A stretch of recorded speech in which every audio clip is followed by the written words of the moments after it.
So ഇന്ന് ഞാനുള്ളത് ഒരു സെലിബ്രിറ്റി റെസ്റ്റോറൻറ്റിലാണ്. വയനാട് കൽപ്പറ്റ ബൈപ്പാസിൽ വരുന്ന 1980s. അപ്പോൾ ഇത് ആക്ടർ അബു സലീമിൻ്റെ മോൻ്റെ ഒരു നൊസ്റ്റാൾജിക് ഫീൽ വരുന്നൊരു റെസ്റ്റോറൻറ്റാണ്. റെസ്റ്റോറൻറ്റിൻ്റെ മൊത്തത്തിലുള്ളൊരു വീഡിയോ എടുക്കാമെന്നൊക്കെ വിചാരിച്ചു, പക്ഷെ നടന്നില്ല. ആകെക്കൂടെ നല്ല ആൾക്കാരായിരുന്നു, നല്ല തിരക്കുള്ള ദിവസമായിരുന്നു. അങ്ങനെ ഞാൻ കുറച്ചൊക്കെ എടുത്തിട്ടുണ്ടായിരുന്നു, പക്ഷെ നമ്മൾ നേരത്തെ വിളിച്ച് പറഞ്ഞിട്ടുണ്ടായതുകൊണ്ട് നമുക്ക് സീറ്റ് കിട്ടിയിട്ടുണ്ടായിരുന്നു. അങ്ങനെ ഒരു സദ്യയും പിന്നെ നമ്മൾ ചട്ടിച്ചോറും മട്ടൻ ബിരിയാണിയാണ് പറഞ്ഞിട്ടുണ്ടായിരുന്നത്. അപ്പോൾ സാധനങ്ങൾ ഇങ്ങനെ ഓരോന്നായിട്ട് വന്നുകൊണ്ടുണ്ട്.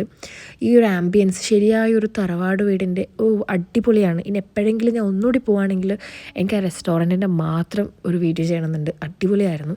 അപ്പോൾ ചട്ടിച്ചോറ് വന്നിട്ടുണ്ട്. കൂന്തലും ചെമ്മീനും ചിക്കനും ബീഫും ഒക്കെ ഉണ്ടായിരുന്നു. ആ ചമ്മന്തിയാണ് ഹൈലൈറ്റ്. ആ ഒരു പൊടിച്ചമ്മന്തി അത് അടിപൊളിയായിരുന്നു. പിന്നെ മുട്ടയും ഒക്കെ ഉണ്ടായിരുന്നു, കറികളും നല്ല ഉണ്ടായിരുന്നു. സദ്യരഥം എടുത്ത് പറയേണ്ടതാണ്. എല്ലാ കറിയും ടേസ്റ്റ് ഉണ്ടായിരുന്നു. ചോറ് വരുന്നതിന് മുന്നേ തന്നെ വന്ന എല്ലാ കറിയും നമ്മൾ തീർത്തിട്ടുണ്ടായിരുന്നു.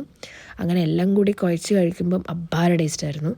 പിന്നെ മട്ടൻ ബിരിയാണിയും പറയേണ്ടത് തന്നെയാണ്. നല്ല ഫ്ലേവറായിരുന്നു, നല്ല സലാഡായിരുന്നു, എല്ലാം നല്ല ഉണ്ടായിരുന്നു. നിങ്ങൾ ആരെങ്കിലും ഈ ഭാഗത്ത് വരുന്നുണ്ടെങ്കിൽ മസ്റ്റായിട്ടും ട്രൈ ചെയ്യേണ്ട ഒരു റെസ്റ്റോറൻ്റാണ്. ആംബിയൻസ് വൈസ് ആണെങ്കിലും ഫുഡാണെങ്കിലും എല്ലാം കൊണ്ടും അടിപൊളിയാണ്. അപ്പോൾ അടുത്ത വീഡിയോയിൽ കാണാം.